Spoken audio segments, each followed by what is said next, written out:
आपण समस्त को मु राजा अनेक अनेक स्वागत करुच्ची सार ओडिया ट्यूशन फैमिली को जो मैंने आम ट्यूशन फैमिली सहित जोड़ी होकर रही समस्त को अनेक अनेक हृदय स्वागत। समस्त सीबीजेड प्रिपेरेसन जबरदस्त है आग को आम सहित बेस्ट आपड़ कौन करेंगे ना प्रिपेरेसन करेंगे जॉब रो आशा।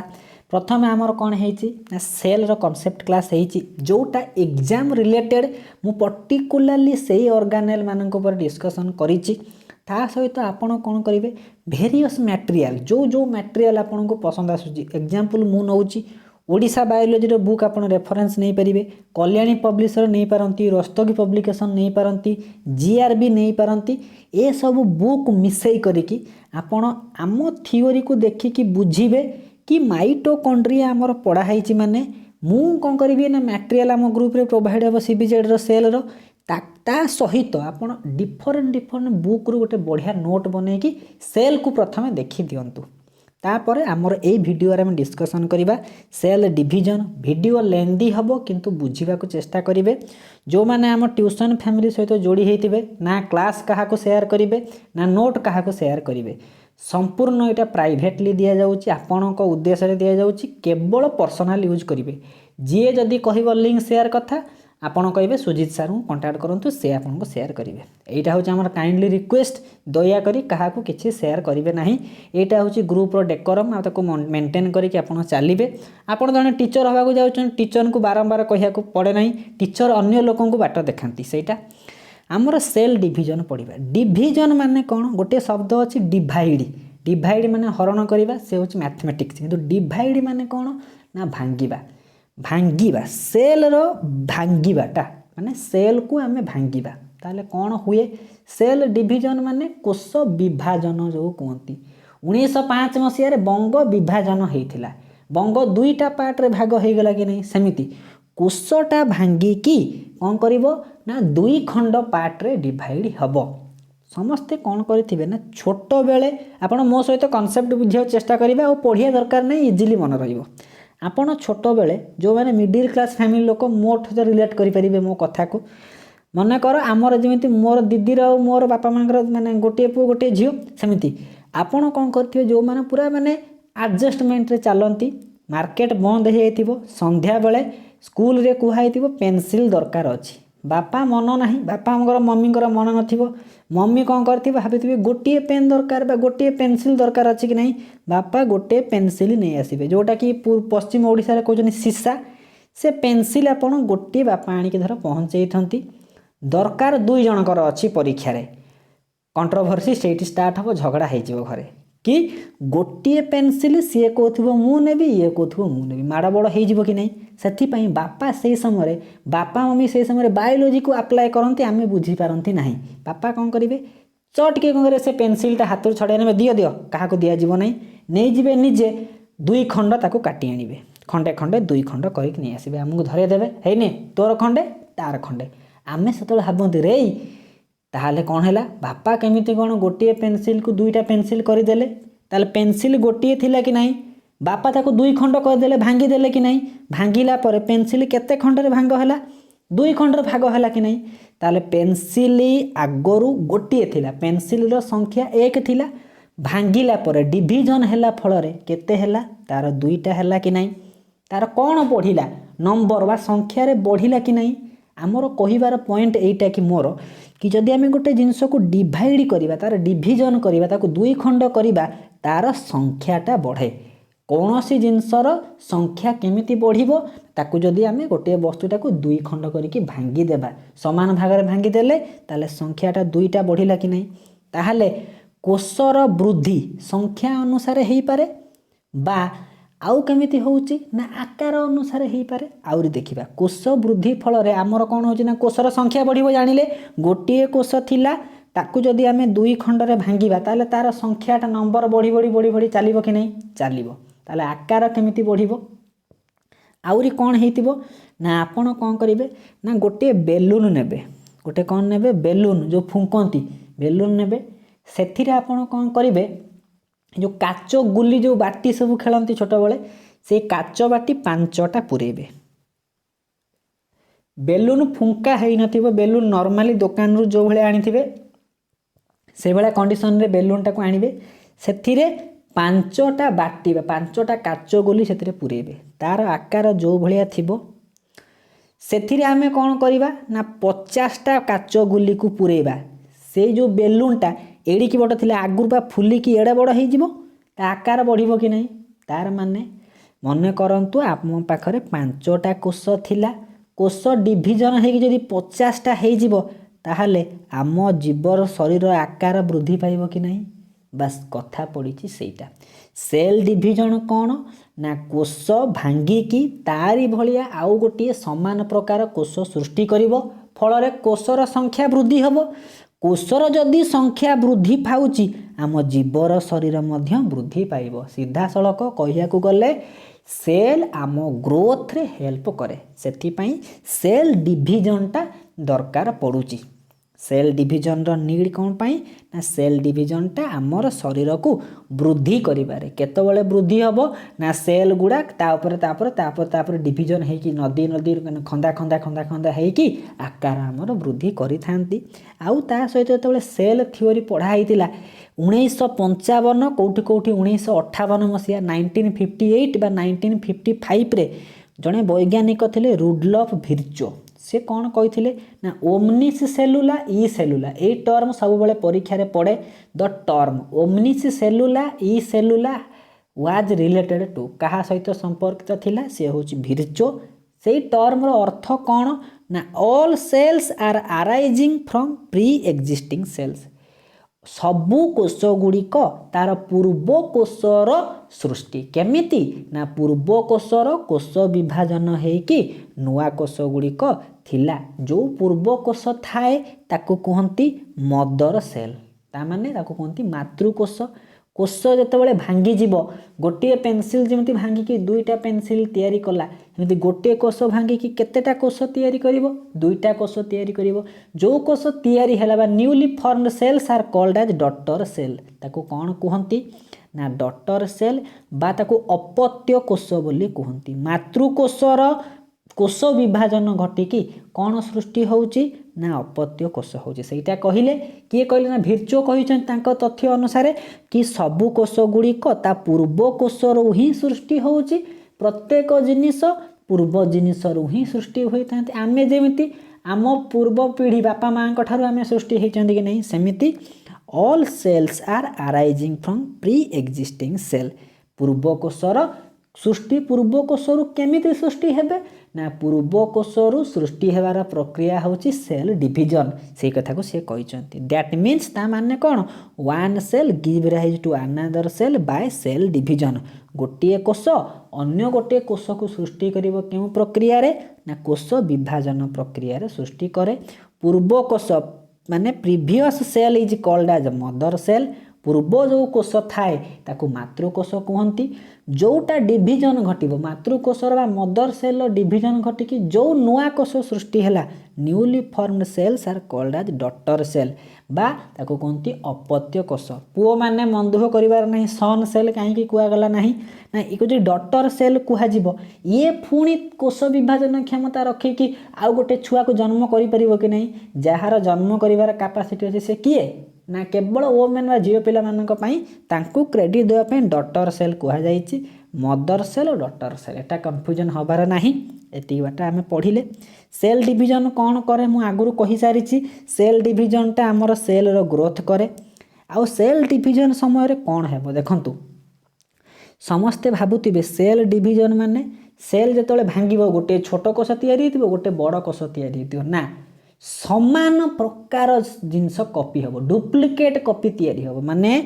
ଆପଣଙ୍କ ପାଖରେ ଯଦି ଏଡ଼ିକି ବଡ଼ ପେନସିଲ୍ ଅଛି, ୟାକୁ ସମାନ ଭାଗରେ ଭାଙ୍ଗିବେ 2 ଖଣ୍ଡ ତିଆରି କରିବେ। ସେମିତି ଗୋଟିଏ କୋଷ ସମାନ ଭଳିଆ ପୁରା ଡୁପ୍ଲିକେଟ୍ କପି ଭଳିଆ 2ଟା ନୂଆ କୋଷ ତିଆରି କରିଥାଏ। During cell growth all cell content, ତା ଭିତରେ ଯାହା ଯାହା ଥିବ, ଭାବନ୍ତୁ ଗୋଟିଏ ସେଲ୍ ଅଛି କି ନାହିଁ, ସେଥିରୁ କୋଷ ବିଭାଜନ ଘଟିକି 2ଟା କୋଷ ତିଆରି ହେବ।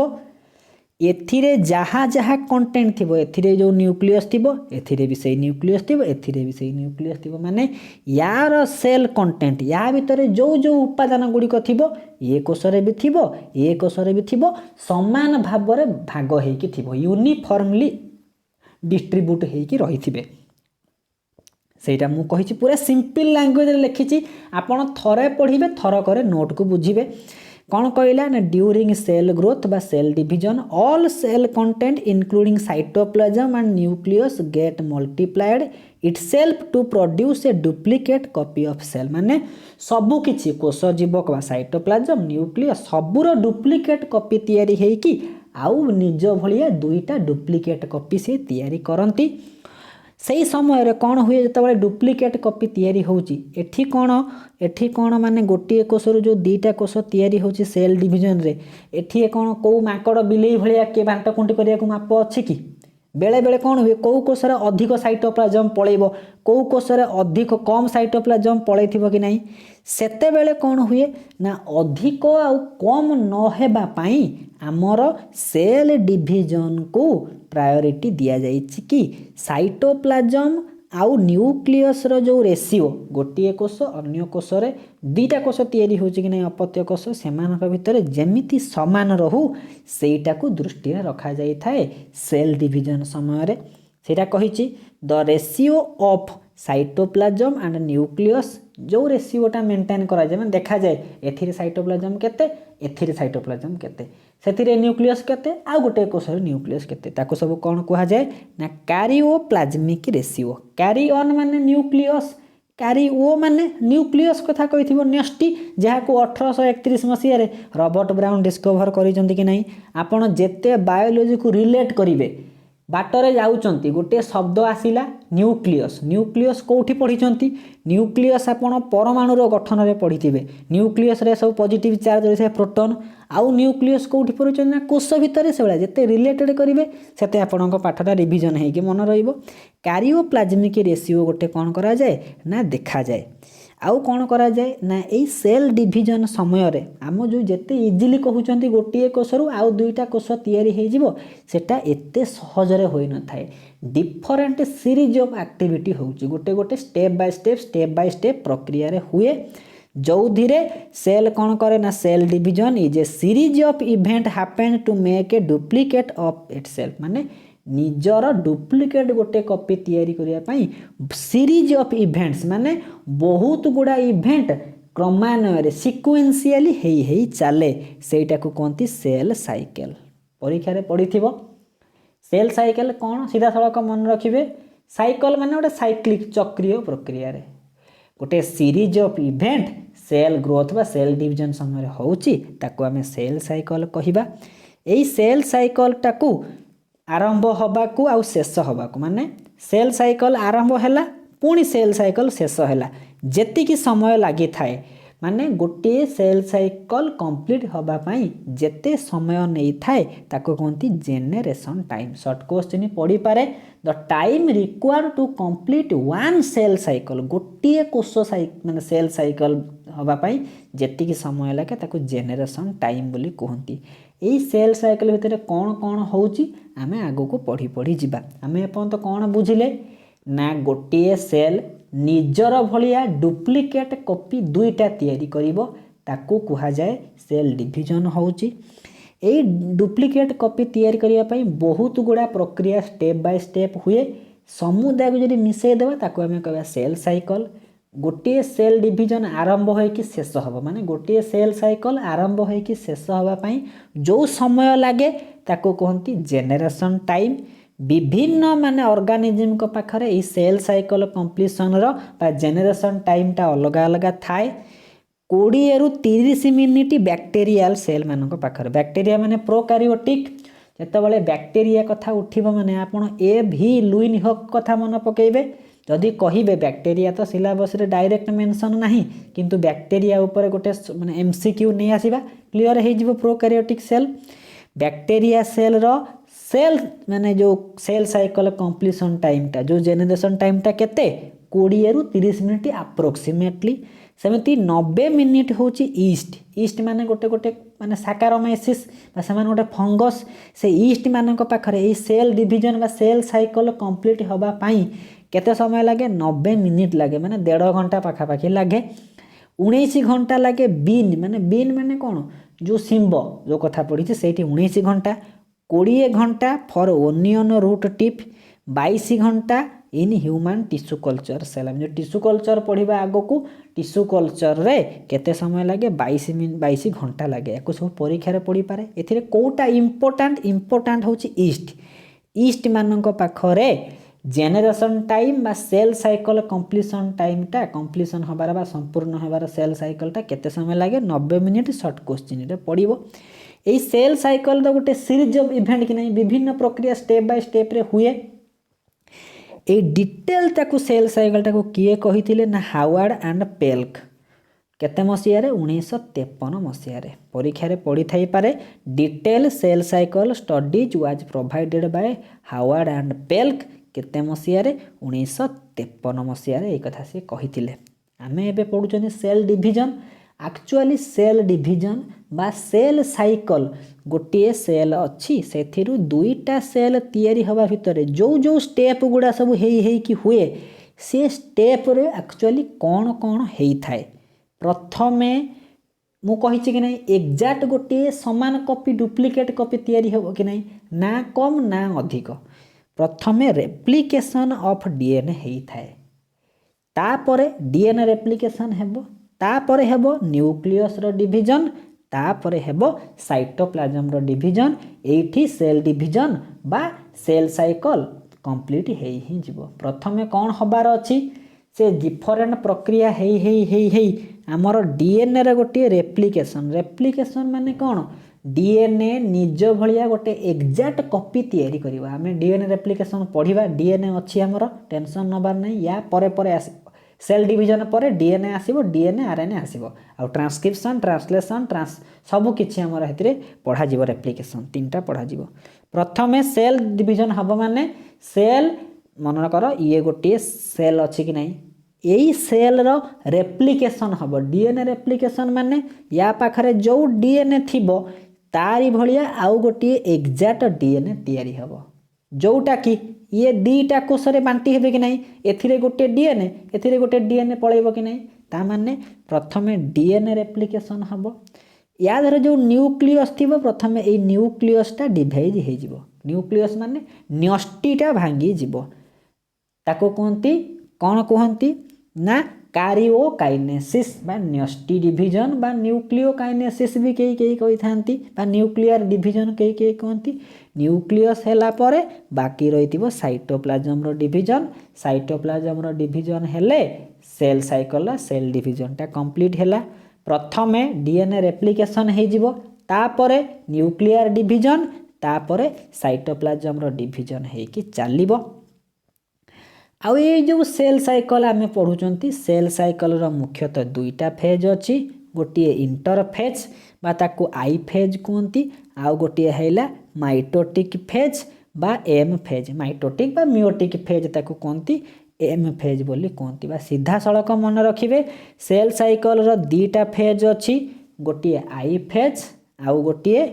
M phase M for mitotic बा मियोटिक फेज आउ आई फॉर इंटरफेज ताहले सेल साइकिल रो दीटा स्टेज रहिला बा दीटा फेज रहिला गोटिए आई आउ गोटिए एम ए आई आउ एम भितरु आई फेजटा होची लंबा प्रक्रिया एम फेजटा होची छोट प्रक्रिया परीक्षा रे पड़िथिबो एम आउ आई भितरु कोटा लंबा प्रक्रिया ताले इंटरफेज बा आई फेजटा होची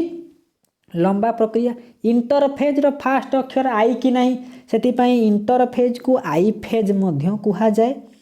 बा सीधा सड़क आम जदि सिंपल लैंग्वेज रे बुझिबा सेल साइकिल रे कौन हुए जो डीएनए रेप्लिकेशन फास्ट पढ़िले कि नहीं डीएनए रेप्लिकेशन तापर न्यूक्लियस डिवीजन तापर साइटोप्लाज्म डिवीजन थिला कि नहीं से डीएनए रेप्लिकेशन टा इंटरफेज रे हुए तापर कौन हुए ना हमरो जो रहिला माने न्यूक्लियर डिवीजन टा ए एम फेज रे हेई थाए तापरे साइटोकाइनेसिस हुए एटा ही कहिला कि interphase and mitosis is related to nuclear division ए माइटोसिस हेई पारे बा मियोसिस हेई पारे related to nuclear division and then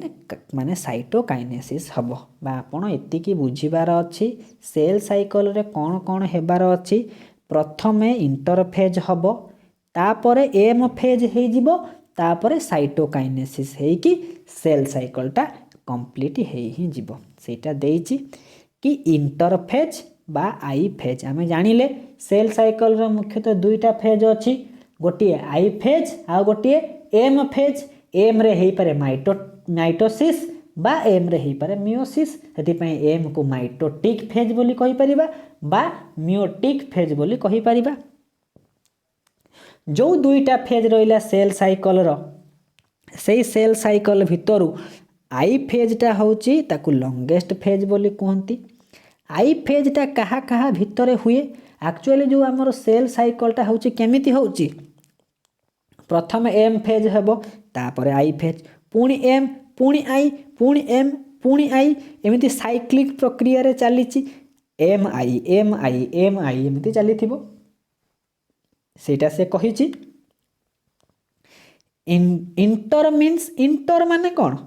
दुई जनक मझिरे हेले इंटर। ताहले कहा कहा मझिरे, दुई जनक एम मझिरे आई आसुची कि नहीं, एम आई पुणी एम आई पुणी एम कि नहीं, ताहले दुईटा एम भितर किए आसुची, आई आसुची। सेटा कहिला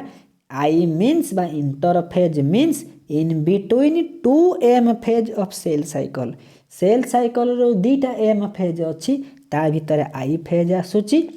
आउ प्रीवियसली ए आई फेज बा इंटर फेजटा को रेस्टिंग फेज बोली कुहा होतिला। सिंपल मन रखिबे, सेल साइकिल रो दुईटा स्टेज अच्छी, एम आउ आई। ता माने ये गोटे सेल साइकिल कंप्लीट हैला, पुणी आरंभ हबो एम आउ आई, पुणी चलिबो कि नहीं, एमिति चली चली चली चली गोटे गोटे गोटे गोटे सेल एमिति complete hay चलिबो। A inter phase मध्य गोटे कॉम्प्लेक्स प्रक्रिया। एई प्रक्रिया तीनिटा छोट छोट सब फेज को लेकिन गठित। ताले आमे पढ़िले सेल साइकिल रो दीटा स्टेज अच्छी, गोटे आई गोटे आउ एम। ए आई फेज रो तीनिटा सब फेज अच्छी, कौन कौन ना G1 S आउ G2। तार अर्थ G1 S G2 को मिसई कि आई फेजटा आमे ताको कहि परिबा। माने आई फेज भितर को फेज होतिबो, G1 S आउ G2 टा हेउ थिबो। प्रथमे आमे कहा विषय रे पढ़िबा ना G1 विषय रे पढ़िबा। एठी मु लिखि दउची हमर कौन कौन हुए, G1 S G2 ये टोटाल टाको मिसेले आई फेज कुहा जिवो कि नहीं। तापर एम फेज, तापर आई आरंभ हुए माने पुणी G1 S आउ G2 चलिबो कि नहीं, पुणी एम। एटा बुझी पारले तो केमिति हेबो ना एम फेज पड़े, तापर आई फेज पड़े कि नहीं। से आई फेज भितर किए किए आसिला, तीनिटा फेज आसिला, G1 S G2 एमिति कंटिन्यू हेई चलिबो। जोठी आई कहि थिबो आई जगह रे आमे एई तीनिटा सब फेज पड़िबा, पुणी एम पुणी आई पुणी एम पुणी आई, चलिबो कि नहीं, चलिबो। ताकू G1 बोली काहे कि कहंती, it is the first growth phase. कहार ना इंटर फेज रो प्रथम ग्रोथ फेज। सेल रो ग्रोथ आरंभ हो कि नहीं, सेल डिवीजन है कि तार संख्या बढ़ी बढ़ी चलिबो। फास्ट ग्रोथ फेज बा पोस्ट माइटोटिक फेज। पोस्ट माने एम फेज रो परे, ये एम फेज रो परे G1 आसुची कि नहीं, एम आई पुणी एम आई एमिति आसे कि नहीं। ताले एम रो ठीक परे परे एटा पडुनी कि, सेति पई ताकू पोस्ट माइटोटिक फेज बोली बोलती बा प्री सिंथेटिक फेज। सिंथेटिक माने जो एस फेज कहिनी से होची सिंथेटिक फेज। सिंथेटिक माने बा सिंथेसिस फेज माने सेठी डीएनए सिंथेसिस बा डीएनए डिप्लिकेशन बा डीएनए रेप्लिकेशन हेबो। ये एस फेज रो पूर्वरु प्री होची कि नहीं, ताहले G1 टा कहा परे, एम रो परे G1 आसुची आउ एस रो पूर्वरु G1 आसुची कि नहीं।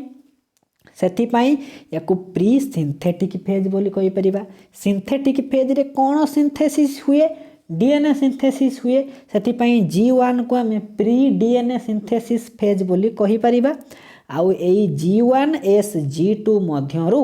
G1 टा सबुठारु लॉन्गेस्ट फेज हेई थाए। एई G1 फेज भितर कौन कौन हेई थाए मन रखिबार अछि। आमे एतिकी बुझिले कि सेल साइकिल रो दुईटा प्रक्रिया थिला, गोटे एम आ गोटे आई, पुणी एम पुणी गोटे आई। ताले दुईटा एम भितरे इंटर फेज आसुची कि नहीं, आसुची। से इंटर फेज रो तीनिटा सब स्टेज अच्छी, गोटे G1 गोटे S आउ गोटे G2, पुणी आई स्टार्ट हबो कि नहीं, G1 विषय पढ़िले G1S G2 भितर G1 टा सबुठारु लेंदी प्रक्रिया G1 टा एम फेज रो परे आसे बोले ताकू पोस्ट माइटोटिक फेज बोली कहि पारंती एस फेज रो पूर्वरु आसिया पूर्वरु प्री सिंथेसिस फेज बोली कहि थांती ए सब पढ़िले ताले एई G1 भितर कौन कौन होउची metabolic activities of cell is high माने सबूर मेटाबॉलिक रेट टा बहुत शीघ्र हम माने जो जो प्रक्रिया हवा कथा स्पीडली हेबो क्रोमोजोम अपियर्स डिस्पर्स माने एणे तेणे हेकी कोन थिबे ना क्रोमोजोम गुडा रहिथिबे एटारे डीएनए सिंथेसिस होउची कि G1 फेज रे डीएनए सिंथेसिस हुए नाही G1 बा डीएनए सिंथेसिस टा कोठी हबो ना G1 रो परे एस आसीबो कि नाही ए एस फेज रे ही जाई कि डीएनए सिंथेसिस हबो सेति पई G1 फेज रे कोन हुए ना डीएनए सिंथेसिस होई न थाए rapid synthesis of RNA and protein जेहेतु डीएनए सिंथेसिस हो नाही किंतु आरएनए आ प्रोटीन रो सिंथेसिस हेई परिबे एनर्जी रिच एलिमेंट जहाँ को कहती एटीपी जहाँ को कोषर शक्ति मुद्रा बा एनर्जी करेन्सी बोली कहती से एटीपी रो सिंथेसिस हुए कहीं मेटाबॉलिक एक्टिविटी हाई खाद्यटा भांगी कि सांगे सांग एनर्जी दबो कि नहीं एटीपी रो भी प्रोडक्शन हबो सेल ऑर्गानेल गुड़िक तैयारी हेबे कि नहीं सेल जेहेतु डिविजन होउची सेल तार सबु जिनस को डुप्लिकेट तैयारी करिवो सेति पई mitochondria plastid endoplasmic reticulum ribosome Golgi body lysosome ये सबु कोन करंती ना तैयारी हबा आरंभ हुए G1 फेज रे हेति पई तो ये G1 फेज टा बहुत लंबा एते गुडा प्रक्रिया होउची कि नहीं होउची cell becomes ready to enter S phase G1 सरीबो माने ता परे परे की स्टार्ट हबो एस फेज स्टार्ट हबो कि नहीं सेति पई G1 सरू सरू एस फेज को सेल टा पसिबा पई सेल निजु को रेडी करि थाए ताला हम पर्यंत कोन पढिले टिके रिवीजन कर दबा सेल साइकिल टा दीटा फेज अछि गोटे इंटरफेज गोटे एम फेज इंटरफेज होउची कोन ना इंटरफेज होउची दुईटा एम फेज मध्य इंटरफेज आसे इंटरफेज रो तीनटा सब फेज अछि गोटे G1 गोटे एस आ गोटे G2 जेहेतु कौन कला ना आई फेज रो तीनटा सब फेज अछि गोटे G1 गोटे एस आउ G2 ए तीनटा मध्यरु G1 टा सबुठारु लेंदी और सबुठारु लॉन्गेस्ट प्रक्रिया सबुठारु अधिक समय नहीं थाए या पूर्वरु एम अछि या परे एम फेज अछि ये तीनटा को मिसेइले आई फेज एमिति शॉर्ट क्वेश्चन पडिथिबो G1 S and G2 combinely form which phase से होची इंटरफेज तैयारी करंती ए G1 फेज रे कोन कोन एक्टिविटी हुए पढ़िले आपण नोट लिखि देबे मन रहि जिवो बेले बेले कौन हुए ना देखो G1 फेज जेते बेले सरीबो को स्टेज बा को फेज आरंभ हबो ऑटोमेटिक एस फेज आरंभ हबो कि नहीं माने जदि सबु एक्टिविटी सबु प्रक्रिया ठीक ठाक चलिला ताहले G1 रु सेल टा डायरेक्टली एस फेज को एंटर करिवो काहे कि ना इंटर फेज बा तीनटा प्रक्रिया G1 हेबो एस हेबो सिक्वेंशियली एमिति न हो जे G1 हे जिवो तापर G2 तापर एस नाही मु कहिछि आगुरु सिक्वेंशियली बेटा ऑर्डरली फॉलो करी करी सेल चलिवो प्रथमे कोन हेबो ना आई माने स्टेज आरंभ हला माने G1 स्टार्ट हेबो तापर एस तापर G2 जदि बेले बेले कौन हुए ना कोषरे न्यूट्रिएंट रो अभाव देखा जाए जो जो ग्रोथ रेगुलेटिंग फैक्टर अच्छंती से सब जते बेले अभाव थाए कोषरे ताले G1 रु एस को जिबा परिवर्ते गोटे G0 फेज को पळई थाए सेटा को कोन कहंती रेस्टिंग फेज बा क्विसेंट फेज बोली कही कही कहंती G0 stands for quiescent phase बा रेस्टिंग फेज केतबळे हुए ना जदि सेल रे कोनोसी ग्रोथ रो फैक्टर बा कोनोसी न्यूट्रिएंट कोनोसी केमिकल रो अभाव देखा गला कोषर वृद्धि ठीक से हेई नाही सेतबळे G1 फेज रु एस फेज को न जाई कि सेल ता को फेज को पळेबो सेल डिवीजन रो G0 फेज को पळेबे सेई जो माने G0 फेज टा को प्रथमे की ऑब्जर्व करथिले लाजी था केते मसिया रे 1963 मसिया रे करथिले ए समय रे कोन हबो जेहेतु न्यूट्रिएंट रो अभाव अछि सेल रो ग्रोथ हेई जिवो कि stoppage of cell cycle permanently बेले बेले परमानेंटली बेले बेले टेम्पोरारीली सेल तारा सेल डिवीजन करि पारे नाही एई सेल डिवीजन टा माने गोटे सेल टा G1 फेज रु एस को जिवो कि G2 को जिवो माने G1 रे अटकी जीवो ना आगु को बढ़िबो ए सब को किए कंट्रोल करे गोटे केमिकल अछि ता ना होची cyclin cyclin controls whether the cell will go to S phase और G0 एटा को साइक्लिन कोन करे ना कंट्रोल करे एटा को मन रखिबे जेहेतु G1 टा बड़ प्रक्रिया ताहले ए जो G1 टा जेहेतु बड़ प्रक्रिया एटा केते समय नेउची ना 8 रु 15 घंटा अप्रोक्सीमेटली समय नै थाए एठी मन रखिबार अछि कि इंटरफेज रो तीनटा प्रक्रिया स्टेप बाय स्टेप हेबो गोटिए G1 हेबो गोटिए S आ गोटिए G2 हेबो G1 रे सबु मेटाबॉलिक एक्टिविटी हाई होउची कि नै एठी डीएनए सिंथेसिस होउ नाही जदि सबु किछि माने ठीक ठाक अछि सेल G1 पर कोठी की एंटर करिवो S फेज को एंटर करिवो किंतु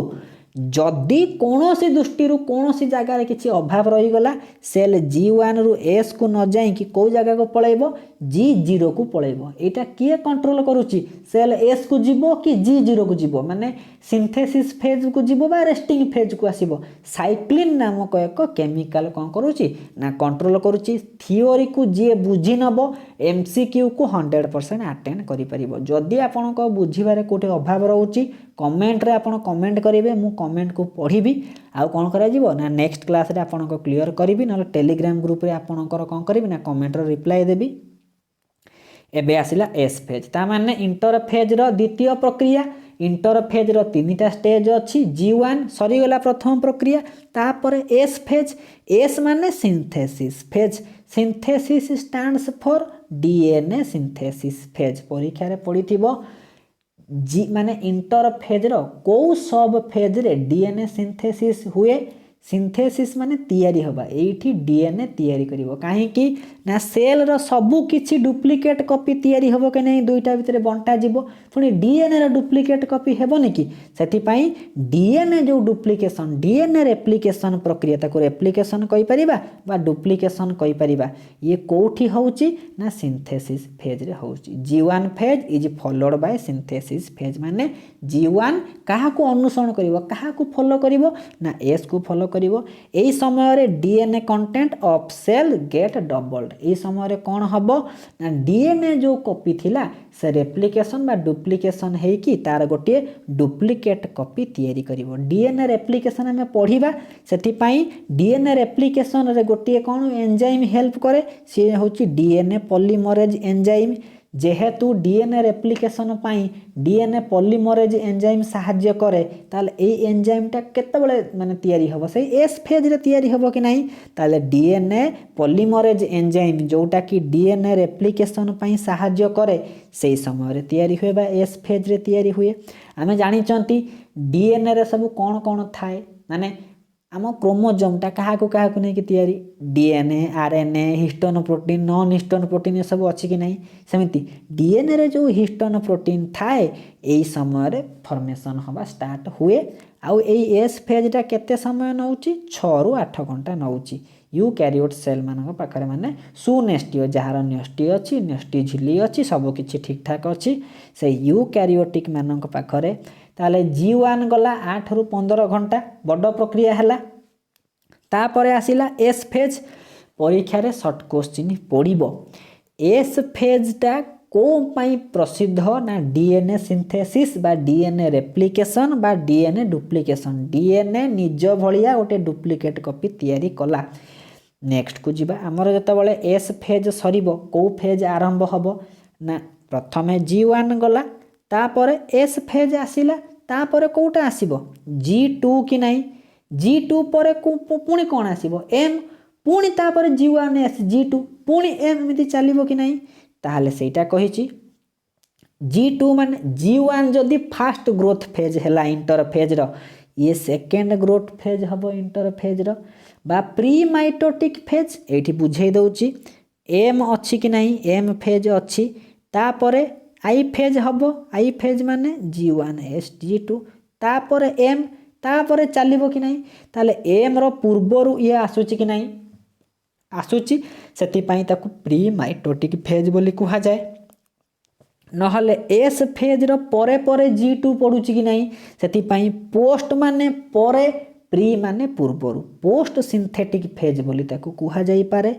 बा डीएनए सिंथेसिस रो परे होउची कि नाही एस फेज रो परे G2 आसे कि नाही एस फेज रे कौन तैयारी हुए डीएनए सिंथेसिस हुए सेति पई पोस्ट डीएनए सिंथेसिस फेज कुहा जाए एटा होउची लास्ट स्टेज कि नाही इंटर फेज रो तीनीटा सब फेज अछि गोटे होउची G1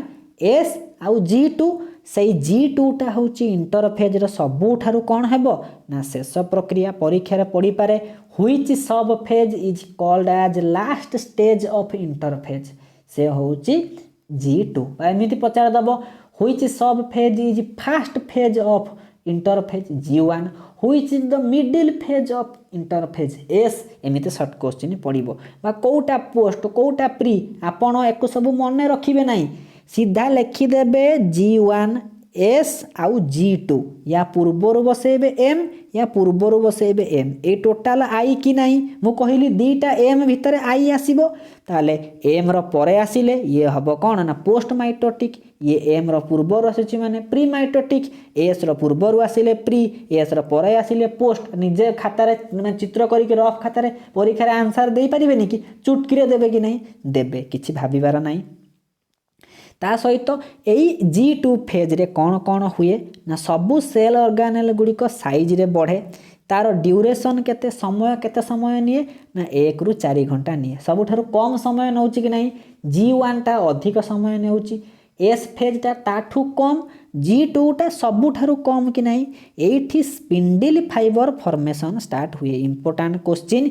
G2 फेज रे स्पिंडल फाइबर नामक एक फाइबर तैयारी हुए जोटा कि क्रोमोजोम गुडी को एपट सेपट हलचल करिबारे सहाय्य करे स्पिंडल फाइबर फॉर्मेशन टा G2 फेज रु स्टार्ट होची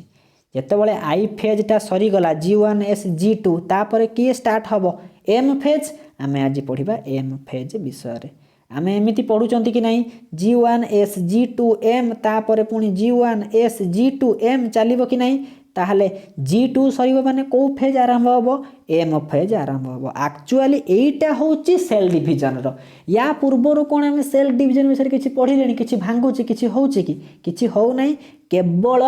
I फेज टा कोन पढिले I फेज रो तीनटा सब फेज अछि G1 S G2 सबुठु गुरुत्वपूर्ण थिला S कि नाही सिंथेसिस फेज डीएनए सिंथेसिस हुए मु भी सेल डिवीजन रे कहितली कि नाही फास्ट डीएनए डुप्लीकेशन हेबो तापरे आसीबो कोन ना न्यूक्लियर डिवीजन एक्चुअली जो न्यूक्लियर डिवीजन टा हुए एम फेज रे ही एक्चुअली से न्यूक्लियर डिवीजन हुए आई जेमिति इंटरफेज को स्टैंड करे सेमिति एम फेज कहा को स्टैंड करे M phase stands for mitotic और मियोटिक फेज ताहले आमर बॉडी रे मुख्यतः दुई प्रकार सेल अच्छी आमर जेते प्रकार सेल अच्छी ताकू जदि आमे मुख्यतः दुई भाग को डिवाइड करिबा ताले कौन कौन हे जिवो ना गोटे हबो सोमाटिक सेल आ गोटे हबो रिप्रोडक्टिव सेल ताले सोमाटिक सेल जहा सी होची बॉडी सेल सैया सोमाटिक सेल कहा को कहिबा ना आमर मुख्यतः रिप्रोडक्टिव सेल होची दुईटा गोटे होची कोन बा गोनाड सेल ताकू कहंती गोटे होची स्पर्म आ गोटे होची ओभम स्पर्म आ ओभम को छाड़ी देला परे बाकी जो कोष गुडा रहिला से होची सोमाटिक सेल सेई सोमाटिक सेल बा ताकू बॉडी सेल बोली कहंती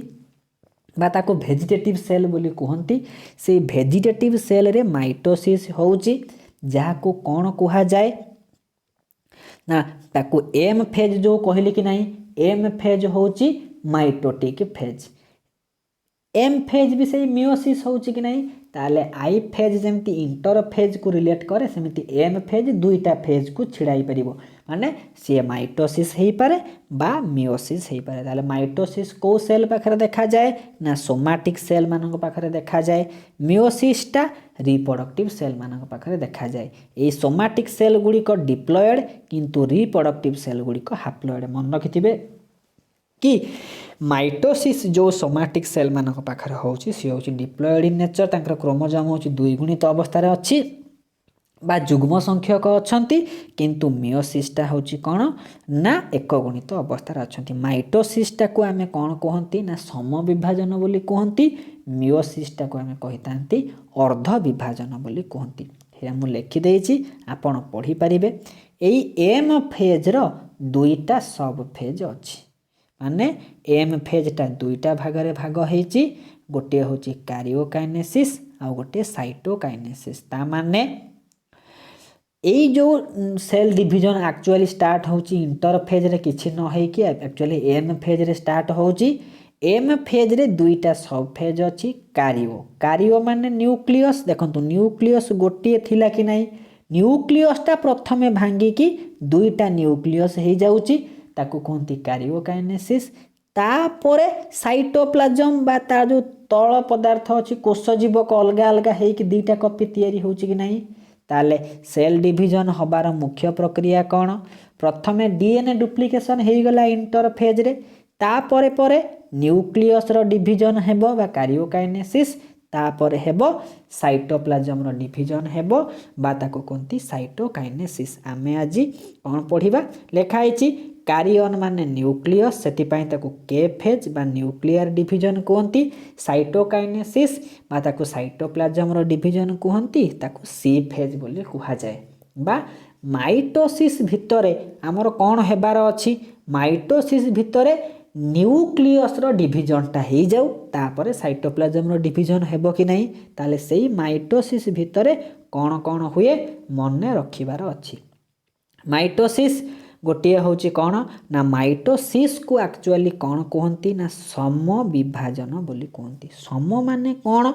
ना सम माने समान प्रकार क्रोमोजोम रो नंबर थिबो। एठी देखै दउची माइटोसिस को जो देखिबे एटा होची कौन ना एटा जो कोष अछि ताको कहंती मदर सेल बा मातृकोष बोली कहंती। प्रथमे सेल डिवीजन हबा को हेले हमकु कोन करिबा को पड़िबो ना डीएनए रो डुप्लिकेशन हबो कि नाही। डीएनए तार कोन हैला डुप्लिकेशन हे कि तयारी कर देला। जेतबेले डीएनए डुप्लिकेशन हे जिवो तापरे कोन हबो ना गोटिए कोष भांगी कि केतेटा कोष देबो कहितिली दुईटा कोष देबो कि नाही। दुईटा को कोष ना डॉटर सेल बा अपत्य कोष तयारी कला कि नाही। ताहले एई जो मदर सेल थिला सेथिरे भी 2n संख्यक क्रोमोजोम थिला भांगिला परे भी डॉटर सेल मानक पाखरे भी सेल डिवीजन परे 2n संख्यक क्रोमोजोम तयारी होउची कि नाही। सेथि पई जेहेतु क्रोमोजोम रो संख्याटा समान रुहे माइटोसिस को आमे सम विभाजन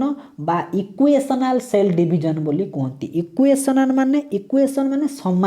समान प्रकार क्रोमोजोम नंबर रहुथिबारु माइटोसिस को आमे इक्वेशनल सेल डिवीजन बोली कहंतु। एमिति शॉर्ट क्वेश्चन पढिथिबो को सेल डिवीजन रे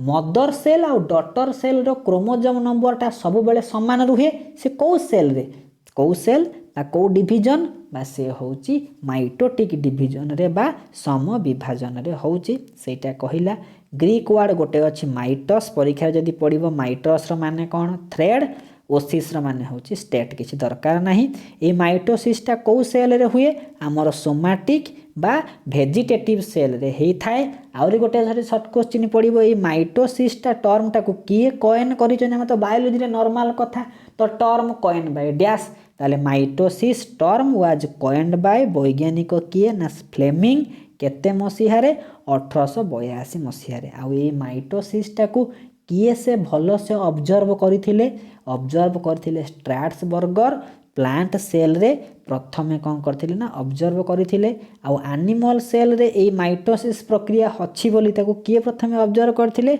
बोवेरी एंड फ्लेमिंग। खाली मन रखिबार अछि आमे पढिले माइटोसिस रो chromosome number mother cell daughter cell रो समान रुहे सेथि पई ताको इक्वेशनल सेल डिवीजन कहंती। जेहेतु माइटोसिसटा को सेल रे होउची माइटोसिस सोमाटिक सेल एमएस मन रखिबे कि नहीं एमएस ऑफिस नहीं कि सेमिति मन रखिबे माइटोसिसटा हमर सोमाटिक सेल हुए सेमिति मियोसिसटा कोठी हुए रिप्रोडक्टिव सेल मिस्टर मन रखिदेवे मिस्टर माने meiotic reproductive cell mitosis somatic cell एमती मन रखिए MSMR एमती मन रखिबार अच्छी जमी सर्टकट ट्रिक मन रखिकी मन रखिए माइटोसिसटा को इक्वेशनल सेल डिवीजन कहती कारण ना मदर सेल और डटर सेल रो क्रोमोजोम नंबरटा सामान रोचे से सोमाटिक सेल रे होची बोली ताकू सोमाटिक सेल डिवीजन बोली कहती कहीं याको इक्वेशनल सेल डिवीजन कहती ना chromosome number remain equal in daughter cell with respect to mother cell रे जेतिकी थिबो डटर सेल रे भी सेतिकी हेबो ए माइटोसिसटा को आम जदि पढ़ा ओनियन रूट टिपटा आमर होची कौन ना बेस्ट मेथड ताको आम पढ़ा ए माइटोसिसटा केते समय नउची ता माने सेल डिवीजन बा सेल साइकल दुईटा फेज अच्छी ए आई आउ एम आईटा बहुत लंबा प्रक्रिया 3टा सब फेज अच्छी किंतु एम फेजटा गोटे छोट प्रक्रिया सेतिपाई से 1.5 घंटे कंप्लीट हुए माइटोसिस रो दुईटा प्रक्रिया अच्छी गोटे काइरियोकाइनेसिस आ गोटे होचे साइटोकाइनेसिस आमे पढ़िले काइरियोकाइनेसिस मान nuclear division a nuclear division जो होउची ए न्यूक्लियस जो भांगुची ए न्यूक्लियसटा माइटोसिस रे 4टा सब फेज रे भांगे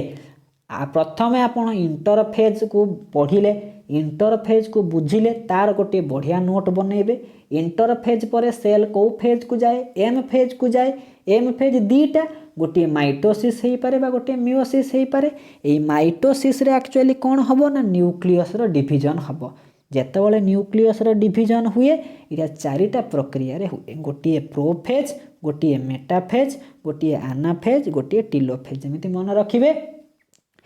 कि the nuclear division of mitosis phase has 4 sub phase like prophase metaphase anaphase telophase एमिति मन रखिबे PMAT जेतेबेले आपण स्कूल जॉइन करिवे गोटे PFMS अकाउंट खोला जिबा आपण सेमिति मन रखिबे PMAT माने P फॉर प्रोफेज सिक्वेंशियल मन रखिबे प्रोफेज मेटाफेज आनाफेज टीलोफेज ए प्रक्रिया रे कोन हुए प्रोफेज रे कौन हुए ना यही प्रोफेज भितर न्यूक्लियसटा डुप्लिकेट कॉपी तैयारी हबो कि नहीं आमे न्यूक्लियस पढ़ी न्यूक्लियस भितर क्रोमोजोम गुड़ा एमती गुड़े गाड़े होगी थांती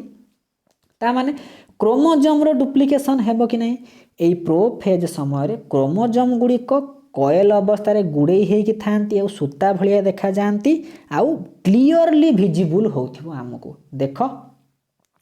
प्रोफेज रे ए जो भितर जो सूता भलिया सब गुड़े होगी अच्छा क्रोमोजोम ताला हमको क्लियरली विजिबल होउचंती कि नहीं ताले प्रथमे क्रोमोजोम गुड़िक देखा जिबे माइटोसिस रो क्रोमोजोम गुड़िक प्रथमे दृश्यमान हबे आखि को देखाला भलिया कंडीशनटा कोठी आरंभ हुए ना प्रोफेज रे आरंभ हुए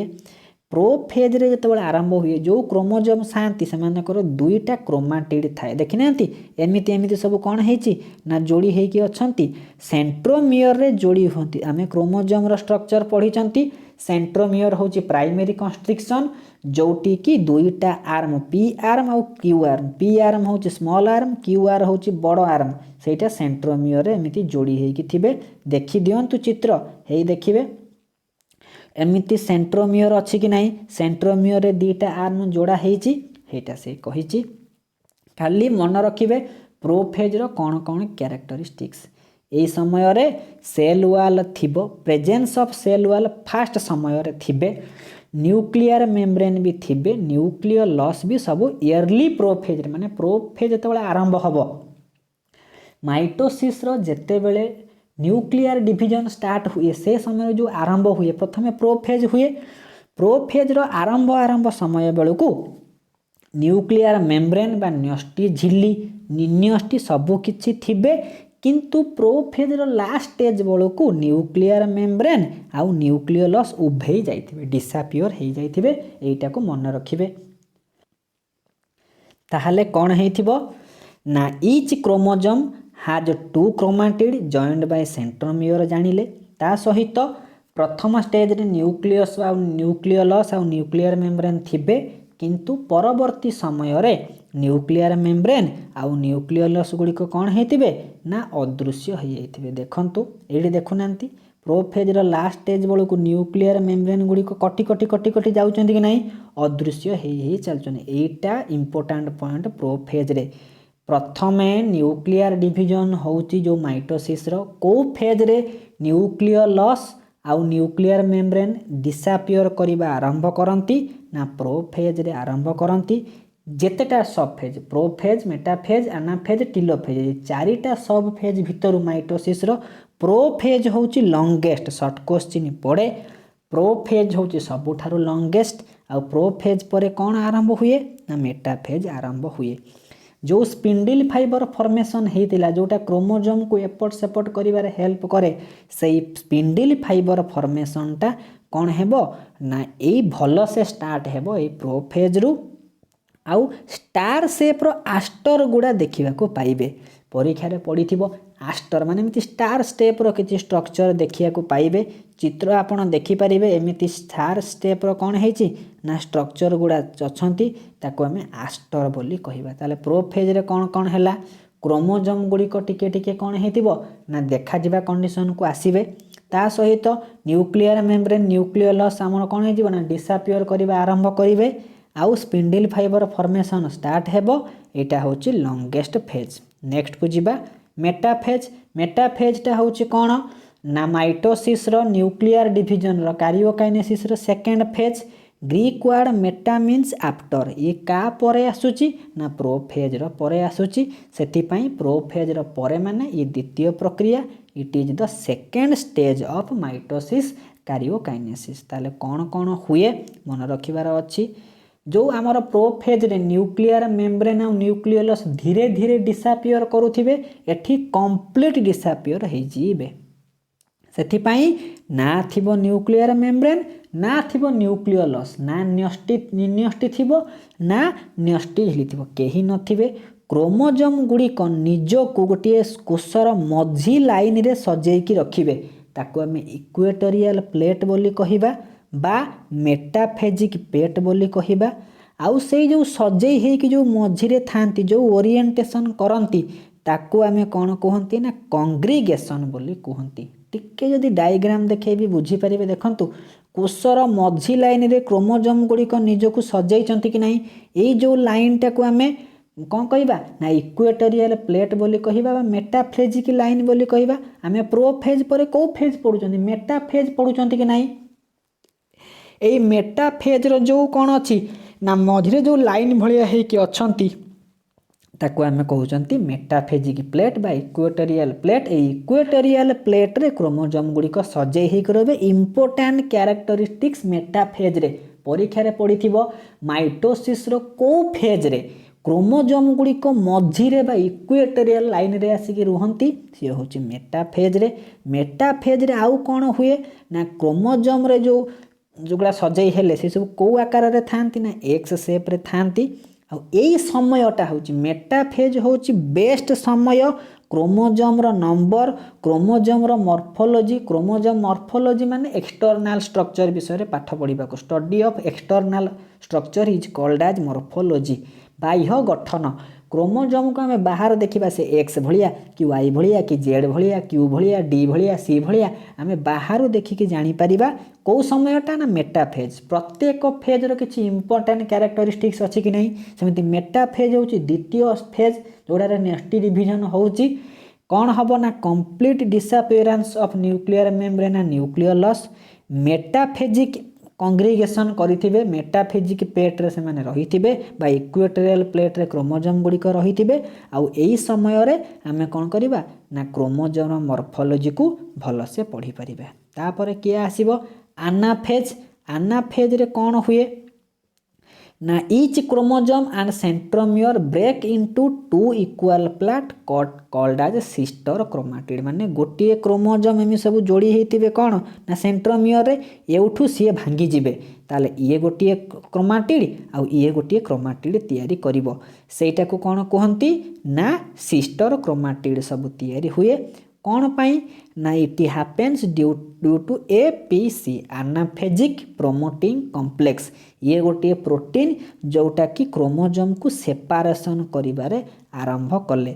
जो सेपारेटिंग क्रोमोजोम गुड़िक तैयारी होती तांकु सिस्टर क्रोमाटिड बोली कहती। ये मदर क्रोमाटिड सहित पूरापूरी देखा सामान आम पढ़ुं कि नहीं डुप्लिकेट कपि तैयारी हम ताले जो क्रोमोजोमटा भांगिब जो दीटा सिस्टर क्रोमाटिड तैयारी करेंगे मनकर एमती गोटे क्रोमोजोम थिला ये भांगिकी जो दीटा सिस्टर क्रोमाटिड तैयारी कले ये मदर भलिया देखा पूरा आइडेंटिकल होते आउ two sister chromatid moving towards opposite pole माने सेल रो दीटा पोल ये गोटे पोल यही मझिरे से माने कौन थिले आरेंज होके थिले कि नहीं क्रोमोजोम गुड़िक दुईटा पोल आड़ को गति करने को आरंभ करेंगे आउ यही समय रे यही आनाफेज समय रे कौन हेबो ना क्रोमोजोम गुड़िक एल भी आई जे यही भलिया आकार देखा होता आनाफेज रो स्पेशल कैरेक्टर आम कौन पढ़िले ना क्रोमोजोम गुड़िक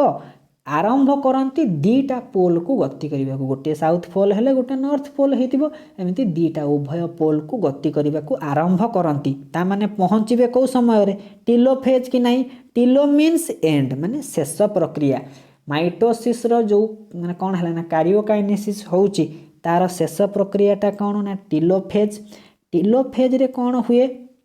ना set of chromosome reach opposite pole जो आनाफेज रे दीटा पोल को गति करने को आरंभ कले से कौ फेज रे पहुँची गले ना टिलोफेज रे पहुँची गले जेतबेले कौन हेतिबो ना प्रोफेज रे जो न्यूक्लियर मेम्ब्रेन न्यूक्लियोलस उभेई जाइथिले से कौन करिवे ना ए टिलोफेज रे आसिकी कौन करिवे ना देखा देबे सेथिपाई ए टिलोफेजटा होउची कौन ना प्रोफेज रो अपोजिट प्रक्रियाटा हेई थाए ता सहित it is the last phase of mitosis माने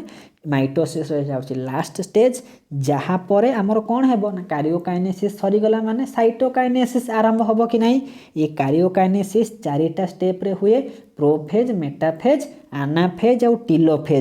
टिलोफेज समय रे कौन हुए ना क्रोमोजोम गुड़िक जाइए अपोजिट पोल रे थांती न्यूक्लियोलस न्यूक्लियर मेम्ब्रेन आउ थरे formation हुअंती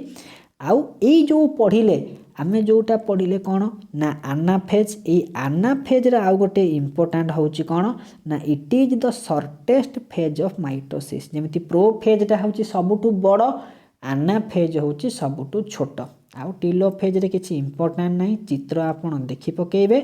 it is the opposite of prophase रे जो जो प्रक्रिया हेतिबो सेठी पढ़िथिले कि नहीं स्पिंडल फाइबर फॉर्मेशन होउतिले एठी स्पिंडल फाइबर डिसअपियर करिवे जो जो प्रक्रिया प्रोफेज रे हबो से प्रक्रिया कौन हेबो ना अपोजिट प्रक्रिया हबो हमर टिलोफेज रे खाली प्रत्येक फेज रो कौन कौन इम्पोर्टाट कैरेक्टरिस्टिक्स पढ़िले एमसीक्यू करिला परे आपण ए पीडीएफ बा जो आपण निजे जो नोट बनेबे एमसीक्यू आपण देखुथिबे मोबाइल सेपटरे नोट रे निजे हाथ मारिकी देखुथिबे क्लियर हे जिवो तापर आसीबा साइटोकाइनेसिस को जिबा माने प्रथमे कौन हैला ना न्यूक्लियस दीटा भांगी गला कि नहीं भांगी गला एबे साइटोप्लाज्म जो तरल पदार्थ अच्छी सेल रो ये भी डुप्लिकेट कॉपी हे जिवो ये भी दुई खंड हे जिवो कि नहीं से साइटोकाइनेसिसटा दुईटा मेथड रे हुए गोटे सेल प्लेट आ गोटे सेल फरो मेथड बा सेल फ्यूरो मेथड बोली कहती सेल प्लेट कौन ना एमिति सेल रा मझिरे गोटे प्लेट भलिया जिनस तैयारी हेबो ये प्लेटटा कौन हुए ना ये मझिरु स्टार्ट है कि एमिति सेंटर आड़ को कौन हबो ना माड़ी माड़ी जीव माने सेंटर स्टार्ट है कि बाहर को एमिति तैयारी है जीव सीटा से कहिछि कि ये जो सेल प्लेटटा कौन हुए ना सेंटर रु तैयारी हुए स्प्रेड करे कोठी कि पेरीफेरी मझिरु आरंभ हो एमिति प्लेटटा बाहर को माड़ी चलिबो ए सेल प्लेट रे कैल्शियम और मैग्नीशियम पेक्टेट डिपोजिशन हुअंती एटा होची सेल प्लेट तापरे आसिला सेल फ्यूरो माने कौन एमिति हेबो कि नहीं ये सब कौन हेबो ना बाहरु एमिति भितर को पशिबे आउ भितर आड़ को माड़ी चलिबे बाहरु भितर को माड़ी चलिबे सेल फ्यूरो रे सेल प्लेट रे भितरु बाहर को तैयारी हेबो ये जेहेतु एमिति कौन है ना कोष आड़ को एमिति भितर को सब पशि जाइछि ताले कोषर साइटोप्लाज्मटा केते खंड रे भांग हबो एमिति बाहरु भितर को पशिबे एमिति दुई खंड हे जिवो कि नहीं सेटा कहला सेल फ्यूरो मेथड ताहाले आपन को जदी क्लास टी भल लागिथिबो बुझी हेतिबो रिपीटेड मोड रे देखंतु पॉज करके देखंतु बुक सहित मैच करके देखंतु जेमिति देखिबे देखंतु ये पीडीएफ में मु कोन करबी ना क्लास पर देई भी देबी माइटोसिस सरी गला नेक्स्ट पार्ट रे आसीबो मियोसिस जदि वीडियोटी भल लागितिबो आपण कोन करिवे ना कमेंट रे कहिबे कि मोर जे बुझी हेची कि मोर एई जगह रे मिस्टेक रहिला आउ थरे टिके क्लियर करंतु धन्यवाद एमसीक्यू जत्ते प्रैक्टिस करिवे या ऊपर आपणकर कांसेप्ट आउरी क्लियर हे जिवो थैंक यू।